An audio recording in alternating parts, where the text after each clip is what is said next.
बिस्मिल्लाहिर्रहमानिर्रहीम। अस्सलामु अलैकुम वरहमतुल्लाहि वबरकातुहू।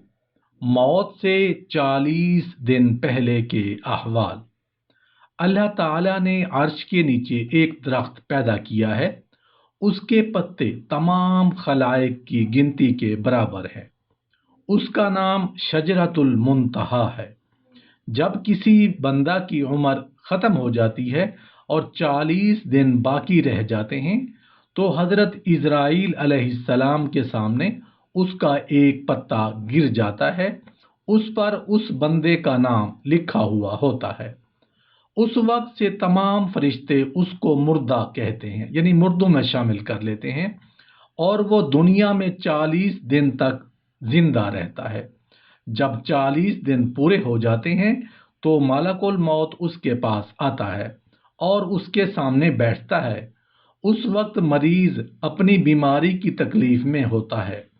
जब मलकुल मौत को देखता है तो घबरा कर पूछता है कि तुम कौन शख्स हो और तुम्हारा क्या इरादा है। वो कहता है कि मैं मलकुल मौत हूँ, मैं तुम्हारी रूह कब्ज करने का मुझको हुक्म हुआ है। ये सुनकर वो मुंह फेर लेता है और आंखें पथरा जाती हैं। मालकुल मौत कहता है, तू मुझको नहीं पहचानता, मैं वो हूं कि तेरी औलाद और तेरे माँ बाप की रूह कब्ज की है। आज तेरी रूह कब्ज करूंगा और तू देख लेगा अपनी औलाद और अकारिब को। मैं वो मौत हूं कि अगले लोगों को फना कर चुका हूं। वो लोग तुझसे ज्यादा मालिक और औलाद और कुवत रखते थे। तूने दुनिया को कैसा पाया, उसका हाल कैसा देखा। बंदा कहता है, मैंने दुनिया को बेवफा और मक्कार पाया। फिर अल्लाह ताला के हुक्म से दुनिया उसके पास आएगी और कहेगी, ऐ नाफरमान, तूने अपने रब की किस कदर नाफरमानी की और किस कदर तूने गुनाह किए। तूने नसीहत की बहुत सारी बातें सुनी, लेकिन तूने जाना कि हम दुनिया में हमेशा रहेंगे। याद रखो कि मैं तुझसे और तेरे आमाल से बेजार हूं। फिर उसका माल उसके सामने आएगा और कहेगा, ऐ नाफरमान, तूने नाहक तरीका से मुझको हासिल किया। अगर तू गरीब और मस्कीन पर खर्च करता तो आज तेरे काम आता। रिवायत में है कि जब आदमी की जुबान बंद हो जाती है तो 4 फरिश्ते उसके पास आते हैं और सलाम करते हैं। पहला फरिश्ता आता है तो बाद सलाम के कहता है, ऐ बंदे अल्लाह के, मैं तेरी रोजी पर मुवक्कल था। मैंने तमाम जमीन पर पूरब से पश्चिम तक तलाश किया, मगर तेरी रोजी का एक लुकमा भी कहीं ना पाया। फिर दूसरा फरिश्ता आता है और सलाम के बाद कहता है, ऐ बंदे अल्लाह के, मैं तेरे पानी पर मुवक्कल था। मैंने तमाम जमीन पर पूरब से पश्चिम तक तलाश किया, मगर तेरे पीने को एक कतरा पानी कहीं ना पाया। फिर तीसरा फरिश्ता आता है और सलाम के बाद कहता है, ऐ बंदे अल्लाह के, मैं तेरी सांस पर मुवक्कल था। मैंने तमाम जमीन पर पूरब से पश्चिम तक तलाश किया, मगर तेरे वास्ते एक सांस भी कहीं ना पाया।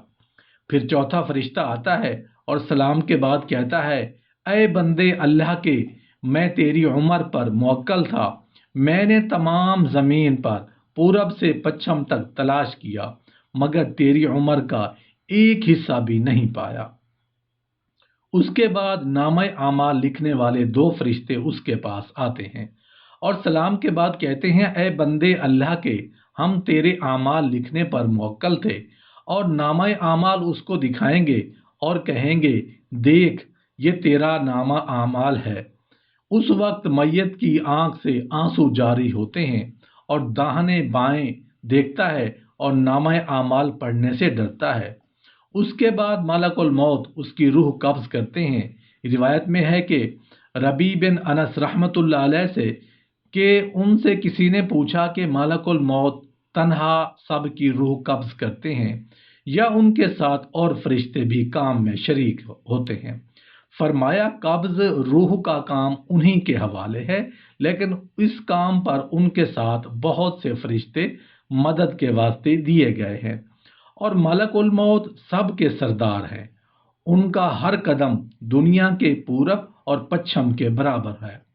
پھر ربیع بن انس رحمۃ اللہ علیہ سے پوچھا، مومنین کی ارواح کہاں رہتی ہیں؟ فرمایا، ساتوں آسمان کے اوپر سدرۃ المنتہا کے پاس۔